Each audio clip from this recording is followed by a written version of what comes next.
Welcome back, people here at Gaming from the Heart Official. Now, today I'm gonna talk about a little upgrade of my server, which I'm gonna be planning very soon.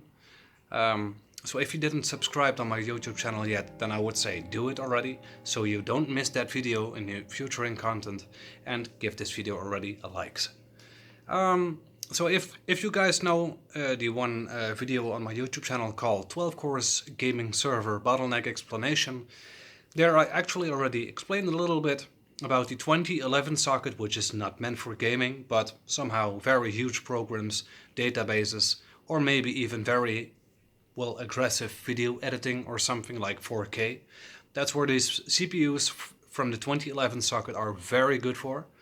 Today I'm gonna already tell you a little bit about the CPU that I have momentarily installed, which I also said in that one video that I have shown you guys, that you also can find on a 12 course gaming server bottleneck explanation. So momentarily I do have two CPUs, which is the 2620. It's a very weak one, how the CPU bottleneck calculator says.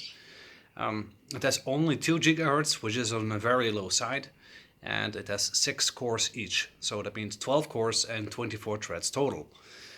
Now you might say, wow, that's very huge. Yes, it is, but some games require more speed. So I see it in the most of the times switching programs. So let me explain you this. If I have my streaming program on, like SLOBS, and a normal folder, where my files are put in, if I want to switch to that, it's gonna be a little bit problematic because it's not going smooth, and that's exactly what this bottleneck is doing. So, first of all, the very little history. A 2011 socket is very good at gaming, I have to say that. It's very cheap to maintain, and servicing is until yet not needed. And if you want to, it's very cheap. So instead of buying a i7 or a i9 from the 1200 socket, which is actually this year released, which is the brand new gaming socket, which is the following of the 1151.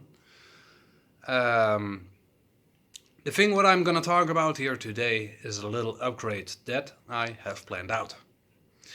Now, you might already feel this one coming if I already talk about bottlenecks in my server. Yes, indeed, I'm gonna plan a CPU upgrade. As I said, I have 2 times 6 cores. Soon in the future I will get 2 times 8 cores. And also I will increase my base clock. And that is right now 2 GHz, and that will be changed in the future by 2.6. Yes, which is for 2 times 8 cores pretty huge. So, for now, I'm gonna already say to you that it's gonna be a little bit interesting. This is the next video which is coming up, is that a comparison between this CPU, the speeds, and of course, the most important thing, the installing of the new 2670. The 2689, excuse me. So the 2689 is not very expensive, it's actually very cheap to buy. It's an 8-core CPU, 16 threads, and I have, of course, ordered 2 of them because I like to have my things equal. And also I have very big heatsinks, so it looks kind of great. So why not buy 2 instead of 1? So 16 cores, 32 threads, 2.6 GHz base clock. What the overclock is, I don't know. The turbo boost. But I think it's gonna be very, very interesting how that is gonna work out. And it looks like I have momentarily a bottleneck of 17%, which will be decreased soon with the newer CPU to only 7%. So that's a huge difference.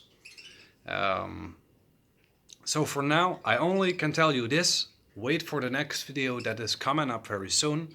It's still on my way here. So as soon as I got it, the first CPU, just like the CPU what's in there now, the 2620, I already showed you guys when I got the first one, so I will do exactly the same by this one. Just not a live stream, but of course recording, so I can edit my things later on.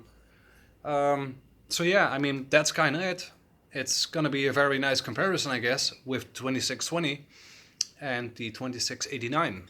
Of course, these are version 2 CPUs from 2011 x79 motherboards. So I'm kind of nervous how this is gonna be. I think this is gonna be a very good thing.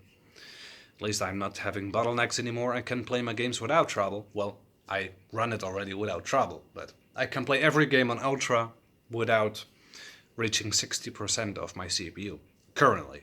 So that means that I will get it soon, maybe on 40%. I don't know. Maybe we will see that in that video. Not quite sure.